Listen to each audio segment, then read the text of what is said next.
The Sunday Baroque podcast is made possible by WSHU and the Friends of Sunday Baroque. You can find out more about the Friends of Sunday Baroque and find out how to become one yourself by visiting our website, sundaybaroque.org, under the Contact tab. O Freunde,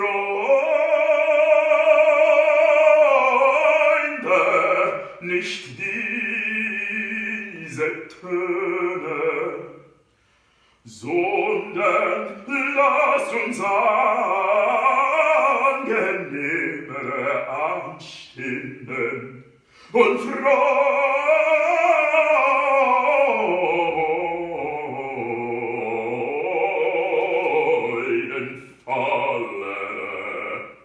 Virginia native Davóne is an opera singer, a bass-baritone with degrees from Harvard University and the Juilliard School. His broad career includes international performances and leading roles in numerous world premieres of operas.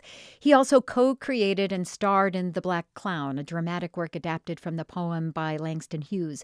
And in 2020, he created and co-composed Vigil, a music video about Breonna Taylor that premiered on the Lincoln Center website and received its orchestral premiere by the Louisville Orchestra. Davóne joins me on Zoom to talk about his life in music. Welcome. Hello. So this has been such an unusual time in the world. How have you been getting along during COVID? COVID has been such a unique time because I think it's one of the only times, at least in my life, that everyone has had to be on a similar page.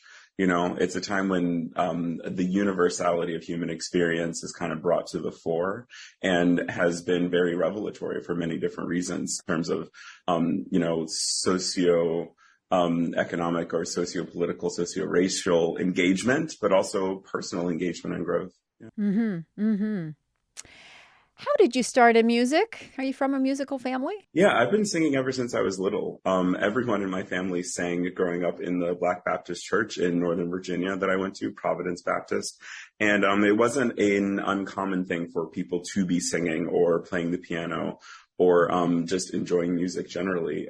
I started playing violin when I was in 6th grade and continued with that for a while. But I didn't know that I had a unique singing voice until my grandfather pointed it out when I was in high school. I was joking around singing operatically just for fun. And he said, well, you actually do that well. You should check that out. So.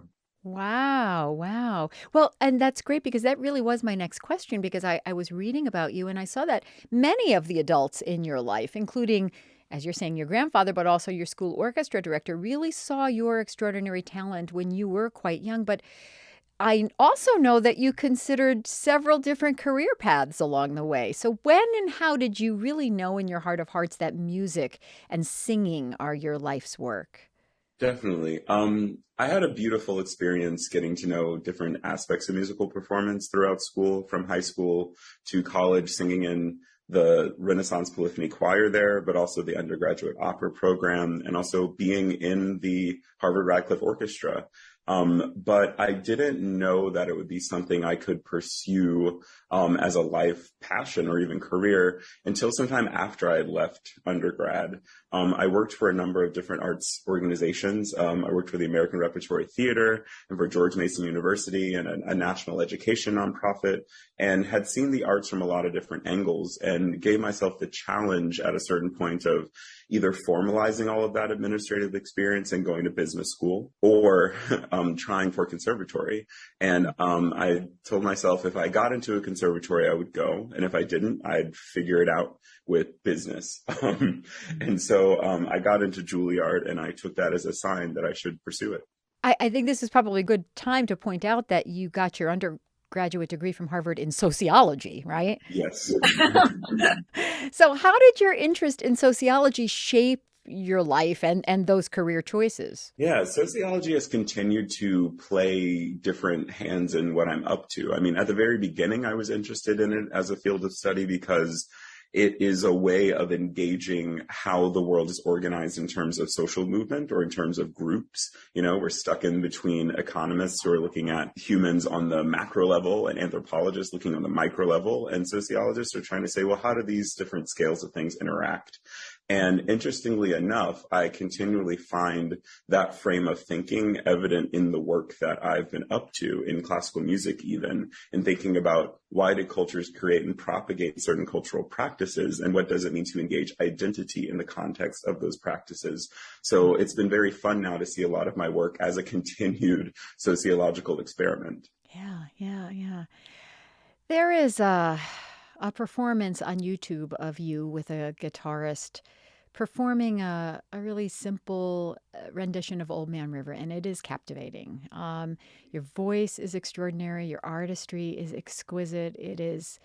You perform it with such ease and such passion. And I think your musical passions just seem to be limitless. And, from Baroque era music to this cutting edge contemporary music, like, where does that come from? Is this just bubbling up from inside of you? Where does that come from? I think something that really invited me into a way of engaging different types of musical styles and aesthetics was growing up in a lot of different contexts.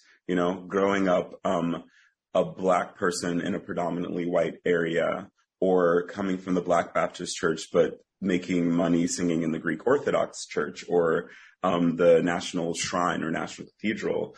Having a lot of different interactions between contexts kind of forced me to have to reconcile how all of those things existed together, and how myself as a single person existed in all of them. So in terms of music making, all of these different angles of human culture have their own beautiful aesthetics and genre, and I was exposed to all of them. And so in going forward in my music making, I find it really critical to allow myself to embrace all of that at the same time. And I really just enjoy the physical act of singing. It just feels great, and it's really nice to be able to have that feeling come through many different modes and styles. Yeah. Now, as I said, that's very evident in watching, for example, that one YouTube clip of you. It's captivating. That's the only word I can think of. It's just so gorgeous. And do you have, all of this said, do you have any favorite composers or music, and maybe why? What are some of the things that you feel you are drawn to in particular? I have a broad array of music that I love and love to listen to, but some factors that I love to find are really instinctive employment of rhythm. Rhythm in ways that connect to Black gospel tradition, but also various types of contrapuntal drumming that even find themselves in Western African tradition. So yeah, kind of polyrhythmic situations that get reinterpreted in all kinds of ways. Stravinsky does that in certain ways. John Adams does that in certain ways that I love, but also a certain color palette of harmonies that I tend to gravitate towards. I kind of do experience music synesthetically, meaning certain pitches and harmonies have certain colors. And I found that I tend to like things that are in the blue, purple, kind of topaz world. And what that might mean harmonically is things that are usually like diminished chords or leading or subdominant chords. They tend to have the emotional thrust within music that moves it towards conclusion. So yeah, it's kind of a place of beautiful tension. And that's found a lot in late Romanticism, in early Schumann, in a lot of French Impressionism, and also in gospel. At what point did you figure out that you had synesthesia? I realized I had synesthesia when I started referring to note names as colors with a friend, and just assumed that everybody thought the same way. Isn't A major red for everybody? Isn't G major green? But they say, wow. No, that's unique. Wow. Are there some roles that you're, kind of eager to do that you haven't yet done yet? Yeah, I've been looking forward to doing a Don Giovanni for a very long time. And I knew that I didn't want to do it until I could do it incredibly. And, it's a role that I think a lot of bass baritones aspire to. And coming from new music, I thought I needed to spend more time getting to know myself and my voice before trying to tackle something that is from the older canon. I think there has to be a sort of clear reason, a clarity of vision for why you're drudging up things from the canon. And I think now that I'm becoming more settled in my artistic perspective, I could take on that kind of role with a sort of hopefully ingenuity that will make it necessary. You're also creating some multimedia projects with some pretty urgently topical themes, such as your visual video about Breonna Taylor. How does music intersect with social justice for you? Music interacts with social justice just as much as anyone's life interacts with existing. I mean, I know that might sound very broad, but like by the very nature of us living in a society together, we are inherently political in our choices and how we group together and articulate those choices together. So my making a video that calls upon the tragedy of Breonna Taylor is simply myself making an artistic response to something I personally feel is very urgent. Yes, that could be scalable to social justice movements or political movement, but I also see it as, the plea of myself, someone who feels the danger, the impending danger of inequality leading to unjust murder for myself or for my family, and speaking directly to that issue in order to provide survival or safety for myself or other people. So in that sense, if anybody or if any artist is honest about what they're engaging, it will inherently be political. Yeah. And do you have some specific projects lined up for the future?